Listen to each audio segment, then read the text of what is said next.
Everyone tells you to be authentic. Open up, show your scars, and every time you've done that, fully, without filter, someone used it against you.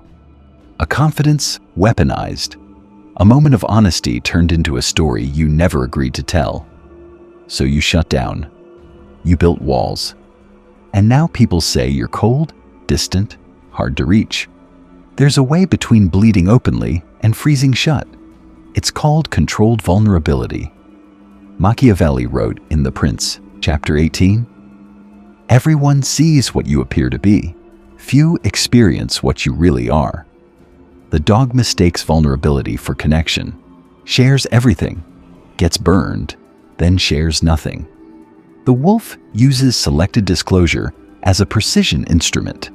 He shows enough to build trust, never enough to be owned. Today, you'll learn 5 laws to reveal yourself strategically, to deepen relationships without handing anyone a knife. This content is for educational awareness on navigating trust and boundaries. We do not encourage manipulation or hiding for harm. Note: dog and wolf are mindsets, not people.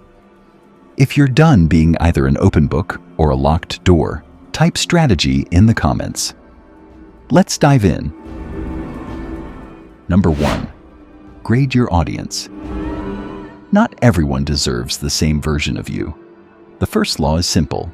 Categorize people by how much access they've earned. Strangers get surface, interests, opinions, harmless facts. Acquaintances get curated glimpses, a struggle you've resolved, a story that shows character without exposing current weakness. Allies get more, but still not everything. They see your process, your doubts, your past battles. Almost no one gets the full map. The fears you're still fighting, the wounds still healing, the core. The dog treats everyone like a therapist. The wolf knows depth is not a gift you give freely. It's a door you open after someone proves they won't break in. Take 5 minutes, write down the names of people in your life. Next to each, mark their access level. See where you've been giving too much, too fast. Number 2. The strategic confession. A well-chosen vulnerability can lower defenses, build rapport, and make you more human without making you weak. The strategic confession is a curated, low-risk struggle or flaw you choose to share. Something true, but resolved. Something that shows growth, not ongoing bleeding. I used to be terrified of speaking up. Here's how I changed it. I struggle with perfectionism.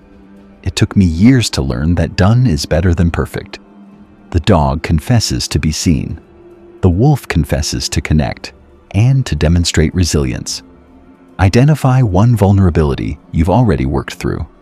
Practice sharing it as a story of growth, not a request for rescue. Number 3. The deflection pivot. Some questions aren't curiosity, they're probes. They're meant to find your soft spots. The third law is the deflection pivot, redirecting invasive questions calmly without appearing evasive or rattled. That's an interesting question.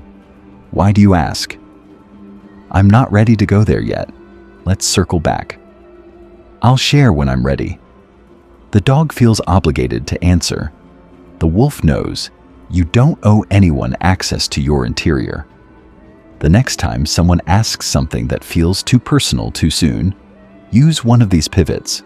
Notice how often they respect the boundary and how often they reveal themselves by pushing. Number 4. Reciprocity testing. Before you reveal something significant, test the ground. Reciprocity testing means sharing a small piece deliberately, then observing how the other person handles it. Do they protect it, or do they share it casually? Do they respond with empathy, or do they use it as leverage? Do they match your openness, or do they take and give nothing back? The dog shares first and hopes for the best. The wolf shares a little, watches, and decides whether to share more. In a new or uncertain relationship, share something small but real. Then watch. The response tells you whether to open the door wider or keep it closed. Number 5. The closed book, Mystique. The final law is counterintuitive. Sometimes the most powerful thing you can do is remain slightly unknown. The closed book Mystique is deliberate, maintained mystery.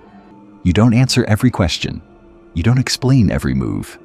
You let people wonder. Mystery signals depth.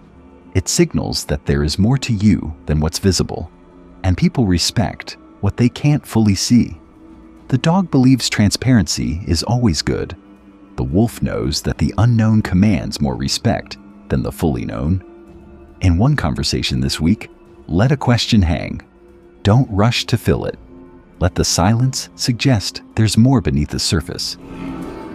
Here's the hard part. If you've been burned by oversharing, you might have swung too far the other way. Becoming closed, cold, unreachable. That's not strength. That's fear dressed as armor. And if you're the one who always shares first, who over-explains, who feels compelled to prove you're real, ask yourself, what are you afraid will happen if you don't? The shadow work is finding the balance. Not bleeding, not freezing, choosing. This week, practice one law, just one. Maybe you grade your audience and see where you've been giving too much. Maybe you try a strategic confession. Maybe you let a question hang unanswered.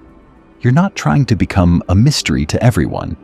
You're learning to be a door that opens for those who've earned it. If this episode hit the right note, if you're done being either an open wound or a locked vault, then subscribe.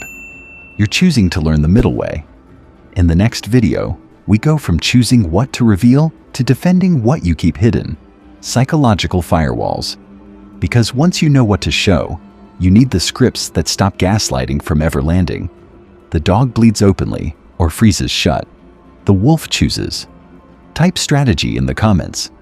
If you're ready to open the right doors to the right people.